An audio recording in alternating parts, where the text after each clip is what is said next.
When Swatch released the explosively popular Swatch Omega MoonSwatch series in 2022, and people lined up down the block to purchase the inexpensive ceramic powder-infused timepieces, there were a few lines on the Swatch website that may have been overlooked if you didn't already know what the story was about.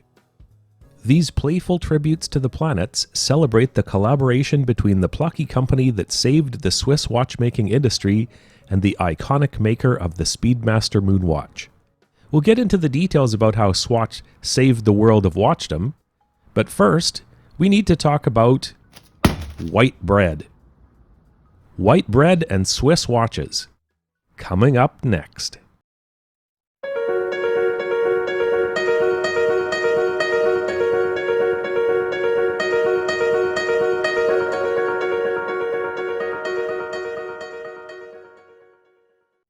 White bread.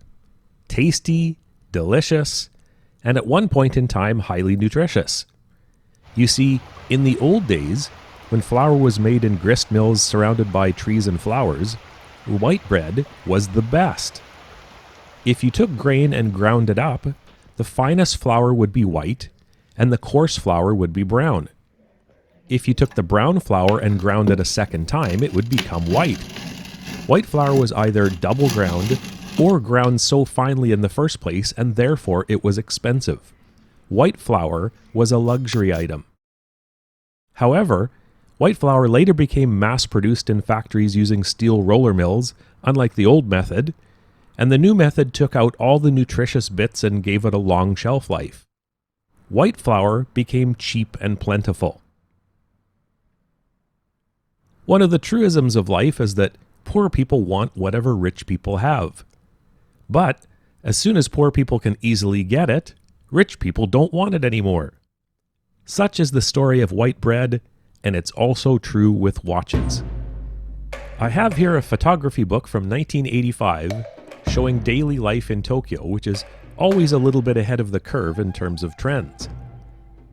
And here from the shopping district of Akihabara is the famous small photograph that would shock and punish the minds of traditional watchmakers for a decade. The caption reads, "Watches with hands have gone out of style." It was 1985, and everyone wanted a new computer-age watch with accuracy to seconds a month, no need to wind it, digital numbers, and a new and exciting name, a quartz crystal watch.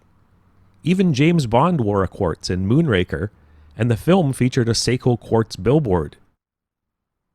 Nobody wanted grandfather's watch that you had to wind every morning or keep wearing to keep running. That was old-fashioned. And who were the primary manufacturers of these evil watches that were putting traditional watchmakers out of business? Seiko, Casio, and Texas Instruments, none of which are Swiss. Swiss companies made quartz watches too, some of which were amazing, but finely crafted watches with quartz movements just didn't catch on as much as they'd hoped. Traditional watchmakers were going bankrupt faster than you can say balance wheel. Between 1970 and 1982, a Swiss watchmaker quit the business every 5 days, and the trade was in danger of becoming nearly extinct like cobblers and Fletchers. In order to survive, they would have to beat the Japanese quartz manufacturers at their own game. Swatch and chairman Nicholas Hayek decided to introduce a new type of quartz watch that could compete by price, made of inexpensive materials, but somehow be trendier and cooler and more artistic than what the Japanese were making. They would be collectible because they would be limited edition, and they would collaborate with artists and musicians around the world for the designs. Swatch introduced its first series on March 1st, 1983, a somber and relatively straightforward-looking lineup that wasn't particularly successful. But they quickly became more colorful and more creative. Sales went from 3 million in 1984 to 105 million in 1985.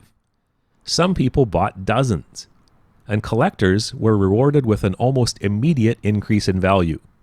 A couple of examples of Swiss originality are the vintage Venus in Furs watch, named after the Velvet Underground song produced by Andy Warhol, and the current Die Glocke, a Swiss cow watch complete with cowbell.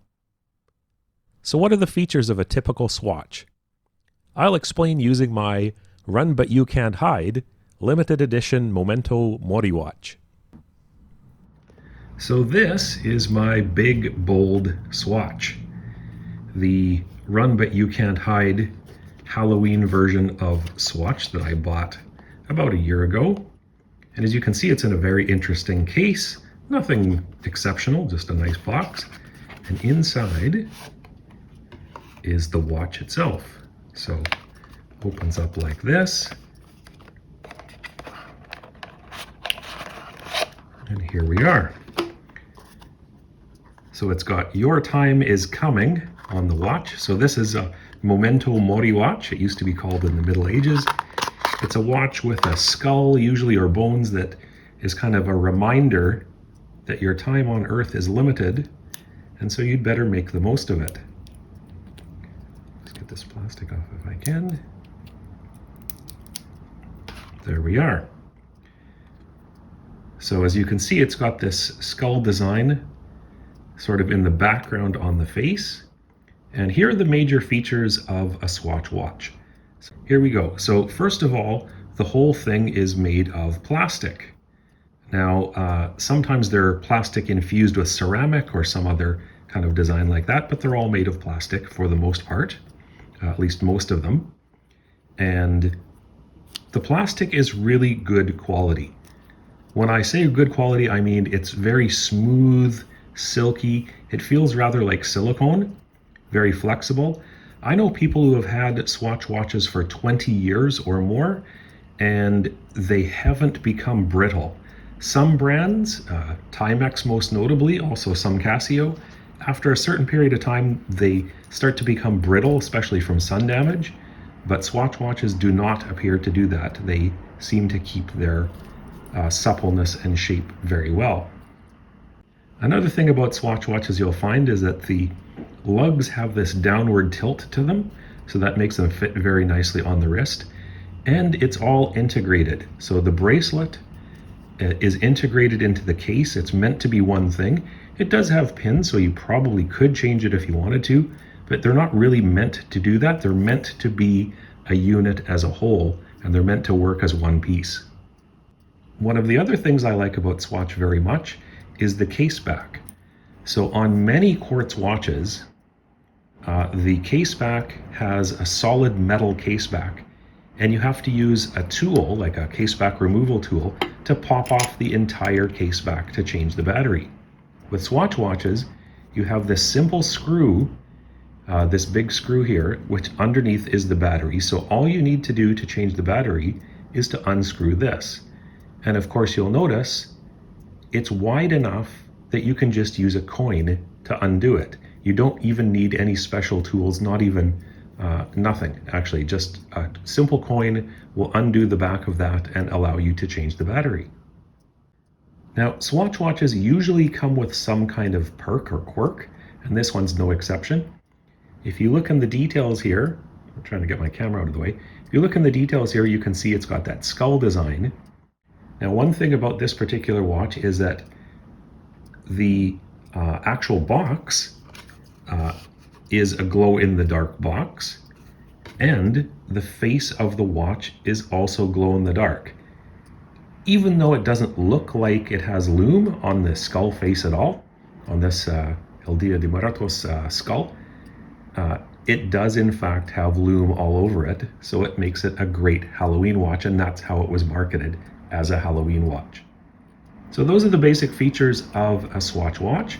Very simple, very easy to use design, simple push-pull crown, usually from the back here, to set the time as usual, and just very, very simple and unique design for these. With the cash from the sales of limited edition Quartz watches, Swatch bought out or revived some of the most storied names in the industry: Breguet, Longines, Omega, Tissot, and many others, not to mention ETA movements. At the same time, Swiss changed mechanical watches and marketing.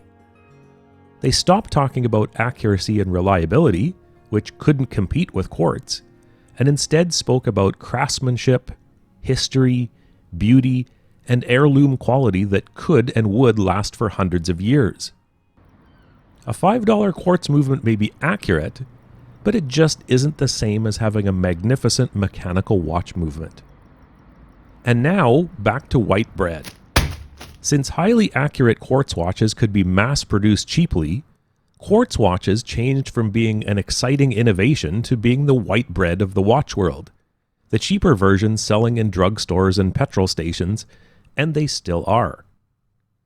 Nowadays, Seiko isn't the bad guy. In fact, Seiko is one of the most respected names in watchmaking. Casio makes highly respected quartz watches and doesn't compete directly with mechanical watches. As for Swatch, they're still making mass-produced watches in limited quantities with artistic and creative designs and a catalog that constantly changes.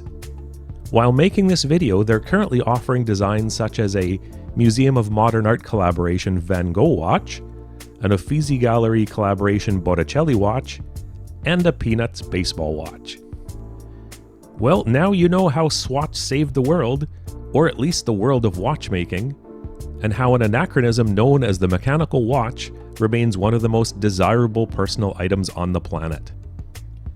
Thanks for watching my video about how Swatch saved the world. I hope you enjoyed it.